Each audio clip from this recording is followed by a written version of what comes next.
Welcome to another episode of It's Messy, but It's So Good. And please welcome my guest, Ember Lynn.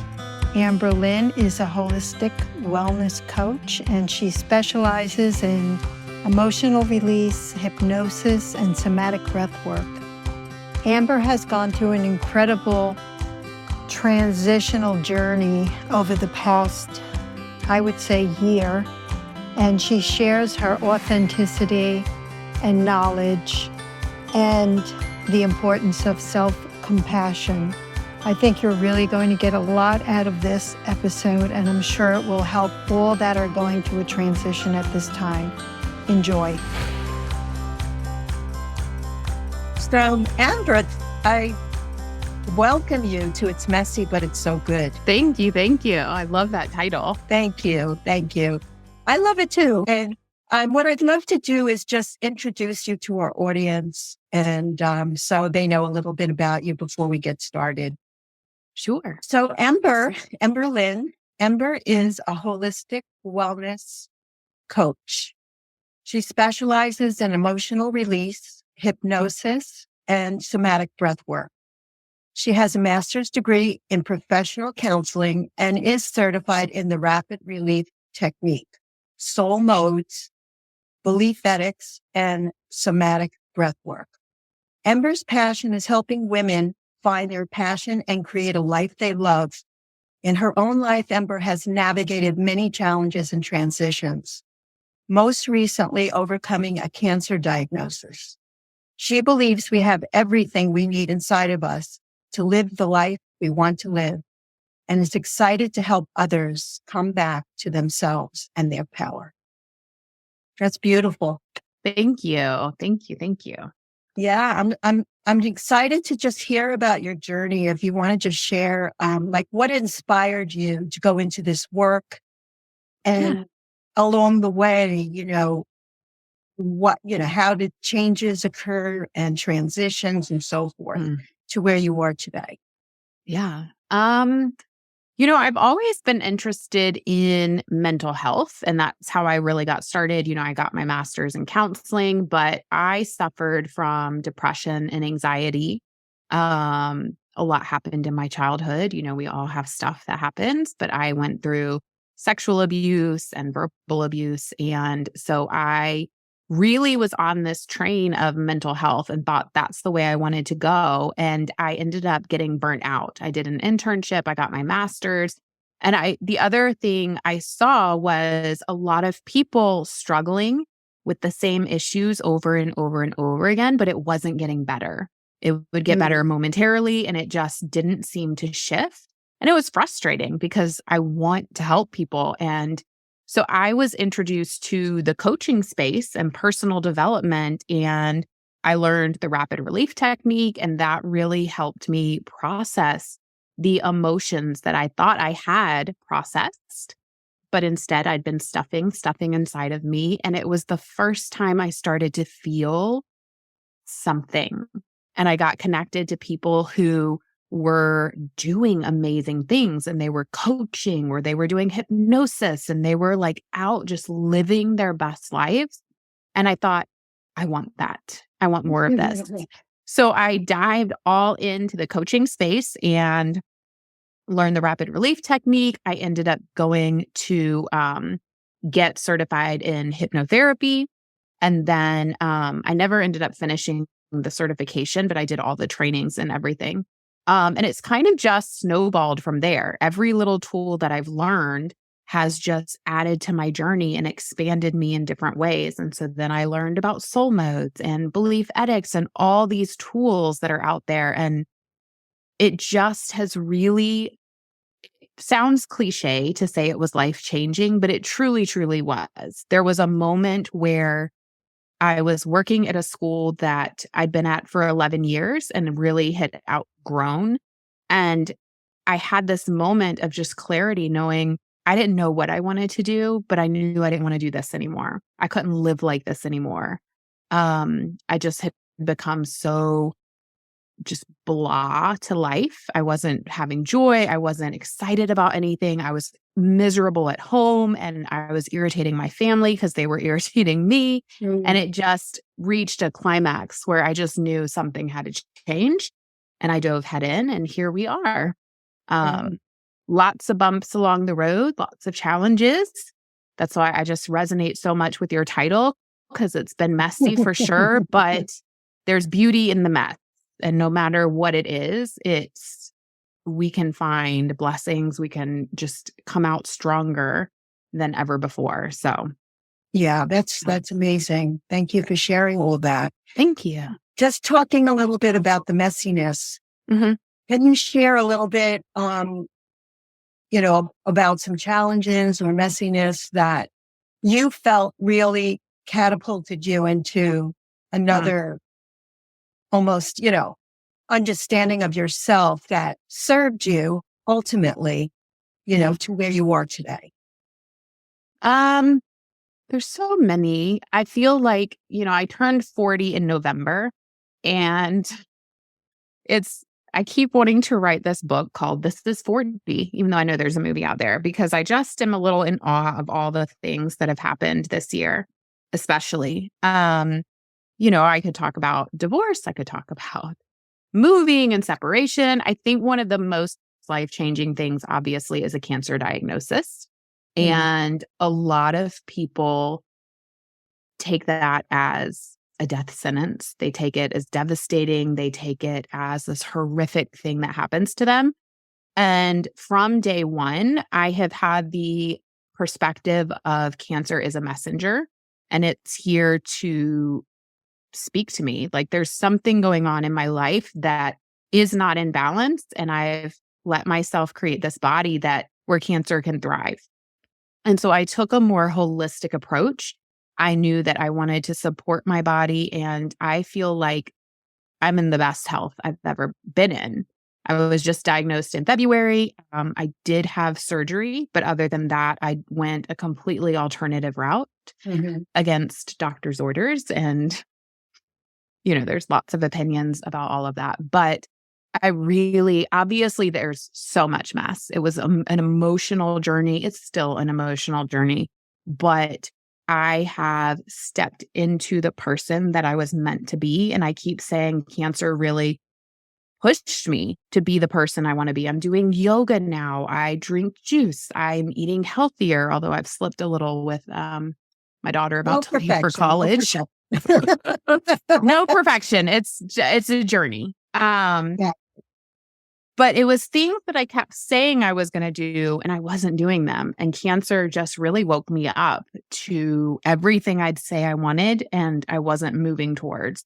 And so it really shifted me in a profound way. Yeah. So that was one of the most challenging, but definitely life-altering things I've experienced recently. Yes, for sure. Of course. Being that I'm actually a nurse, I can definitely, helping a lot of women be guided through breast cancer and so forth. It's the most challenging, yet, as you said, depending on how your perspective is and how you move forward, wake up call, right? Yeah. Life. Yeah. I deeply respect what you're sharing. Yeah. Thank you. You're welcome.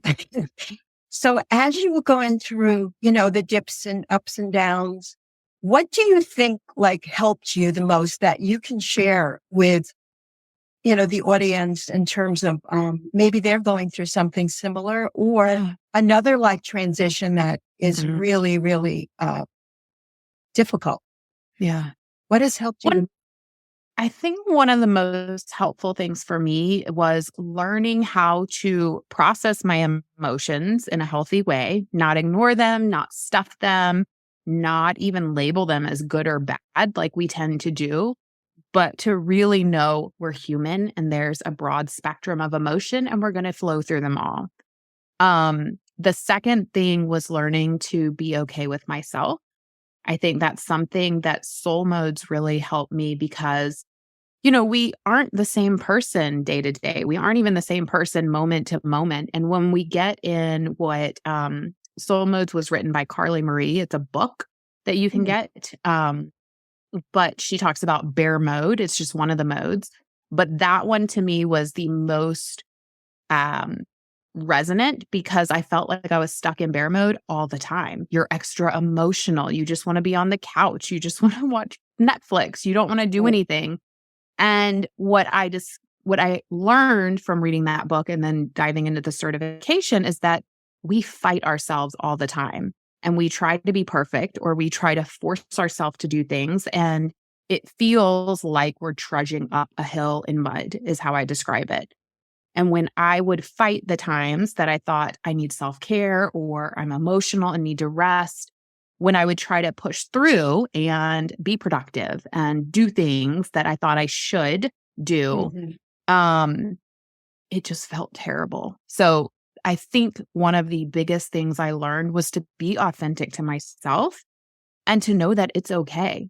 There are moments where I just need to binge watch Netflix or take a bath or take a nap, and that actually can help propel me forward and make me even more productive if I quit fighting myself, because that takes so much energy. Whereas if I let myself just sink into what I'm going through, it moves through you so much quicker. And then you get on the other side and you're like, oh my gosh, here's the inspiration. Here's the, motivation that I was looking for. So it just makes life easier when you meet yourself where you're at. And I talk about that with my fitness journey because I, started finding movement I loved, and that changes day to day depending on how I feel. And so we just get so stuck in this is how it has to look. This is what people say I should do. And really coming back to yourself and what is right for you. Yeah, that is perfectly said. I mean, for me, it's like when I get crazy and I block myself in and I start the shoulds, I just try to remember that self-compassion, which is what you're saying. It's like, I'm good. I'm good in this moment. I don't have to be anything more. I respect what I'm going through. I honor what I'm going through. It's for a reason that it's, as you know, with your work, it's revealing something that not that I need to shift, but that I can just take a look at and honor those feelings and whatever today, it's the self-compassion. And I think, being that I'm much older than you, I wish I would have really, learned that at your age. Earlier. Yeah. Earlier. Well, I say the same thing, Yes. It's all relative, right? But the important thing is just, as you said, just coming back to coming back to the present moment, right? And just, okay, this is where I'm at. And things change, right? From day to day, things change. We're so dramatic. Oh my God, it's going to be like it's my forever. Right? Yeah. When I think we get so caught up in what we feel we should be doing. And I know as a mom and even as a wife, when my husband and I are now separated, but when we were married, I would feel like a terrible mother and a terrible wife because I didn't like to cook. I don't like to clean. I don't like to do these things that I felt like as a woman I should be doing. And it hit me one day that all of those are replaceable. All of those things that we get so hung up on are replaceable. I could hire a meal service. I could, if I, won the lottery, I could hire a personal chef. It's like I can hire a housekeeper. All of that stuff that we think means so much about us is replaceable. What's not replaceable is us, our energy, our love, our personality, and we tie our worth into things that don't even matter so many times. And so that was really eye-opening to me too. Yeah. That's so true. I mean, again, coming back to the present moment, right? And not shooting ourselves and realizing like one thing that really helped me. And I know that you do this, you have this, understanding as well about the brain and the nervous system, right? Understanding what anxiety really is. Yeah. And, we all get anxious sometimes and that's okay. Yeah. excessive anxiety and the overwhelm and all that is all the self-protection that our brain, as we know, in our nervous system is going through. And we're actually addicted, to stress. And I think that, I know for myself, I would blame myself for feeling that way. And this is what you're saying as well. Yeah. Instead of just realizing this is a biochemical thing that's going on. Yeah. And it's narrowing my perception, number one. And it's making me have all these physical symptoms and perspectives. Yeah. So I think just like I just did recently a group with teenagers, a tapping group. Yeah. And, I don't think a lot of people out there in the world realize really what it is. And of course, with our core wounds and our traumas and stuff thrown onto fire. Right. I think that's so important to teach at a young age kids about anxiety and stress and, understanding all of that. I know, like with the rapid technique, I know a lot of that is, part of the whole body of knowledge. Yeah. Yeah. Well, and it teaches you how to use the stuff happening in your life to clear out your gunk, because the universe is this magical space that gives you beautiful triggers. And we often don't think of them as beautiful. But it gives us these beautiful triggers to help us clear out the gunk that we've stuffed. And that's really the crux of the rapid relief technique, using the stuff that's coming up in your daily life, all those anxieties, your judgments, your frustrations, the anger, all of that, to clear that gunk out of your body, because you just get lighter and lighter and lighter the more you process and let go. The other thing I think super important, my daughter loves horror movies, and I can't watch them.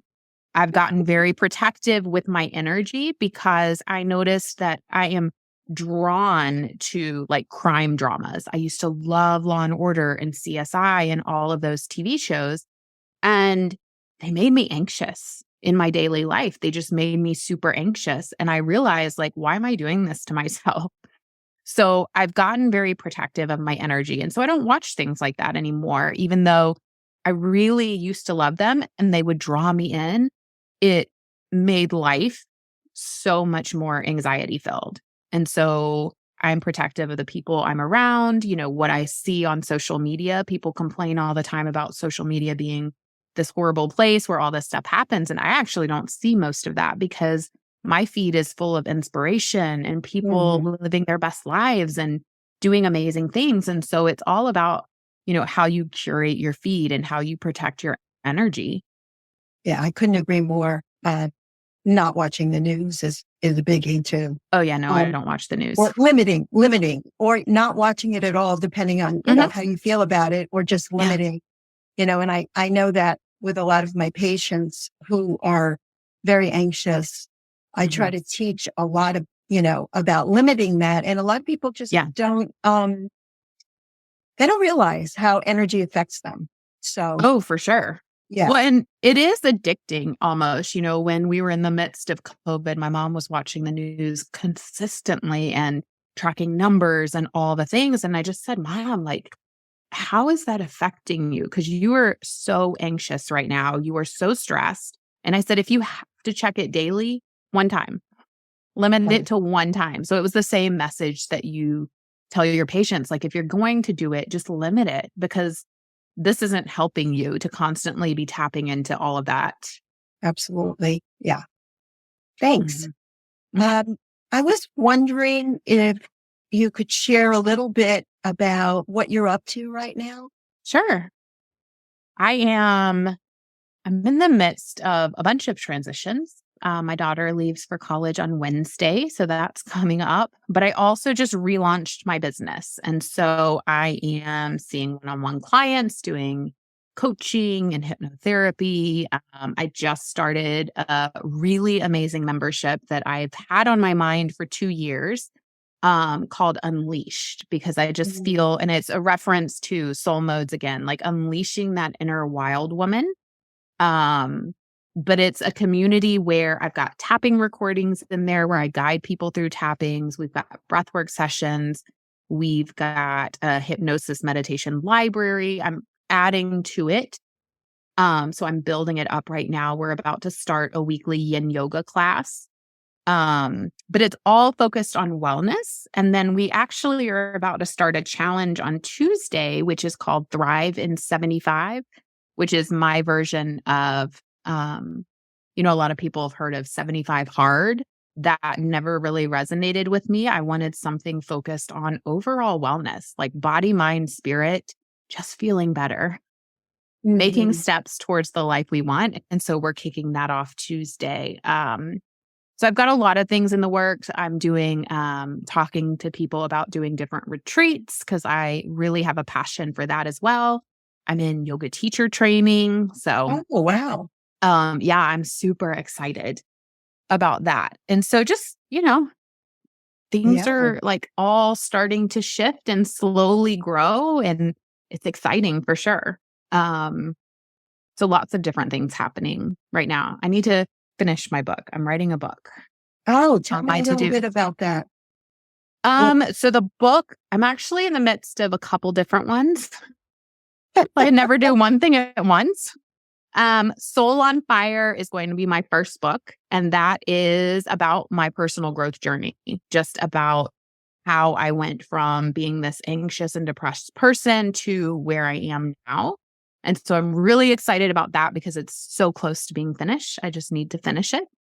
I started writing a book about my cancer journey, and then I'm writing one called The Pleasure Experiment, because that was a program I ran all about just adding pleasure to our daily life. And it's not just about sex. It's actually about everything that lights us up, like bringing in more of that, because the more we fuel ourselves, the more we light ourselves up, the more we show up for our family, the more we show up for our clients. We show up in a very different way because we are empowered, we are lit up, we are excited. And it's just a very different energy than trying to survive in the day, you know? So those are the ones that I'm currently working on. I just have to finish. Yeah. I mean, your energy and your commitment is, you know how in life, like, unfortunately, a lot of people have this feeling like external validation. Yeah. But I feel 100% your energy that is coming all from inside out. Mm-hmm. It's all about, your wisdom, what you've gone through, how you can help others now and serve. Yeah. And of course, that always adds to us because it comes from inside. So, I just want to honor that because, thank you. I've been following you quite a while, and I had, of course, studied the rapid relief technique myself. And it's so beautiful to see that. And yes, there's ups and downs. And as you said, like, that's like kind of shining you come out more and more. So I really, really appreciate that. Thank you. And it's, it's one thing that I think people are scared of. I dropped a video yesterday because I was having a very emotional day and I was just crying. And I'm like, why is this happening to me? We get in those moods where you're just like, ah. But then immediately I was inspired to write a new post about like reintroducing myself. Who am I now? And what am I doing? And so I wrote this beautiful post that I'm going to post today. But it's like, we're scared to feel. And it's not scary. We just haven't been taught how to do it and how to move through it. And we feel like it's going to last forever, and it doesn't. The messy moments don't last forever. But part of the journey is learning to accept them and find the beauty in them and to love them and love yourself through them. Because I think that's the hardest part, is we get so frustrated with ourselves and we judge ourselves. But know that they come back around, and it's this beautiful, it's finding beauty in it all and feeling it all. Yeah. Thank you. Yeah. I usually, what I do is at the end of an interview, I'd just like to ask, and you've touched on this beautifully, but what is the greatest gift you have received through the messiness, knowing that it's so good. But what is your greatest gift, you think, that you've received?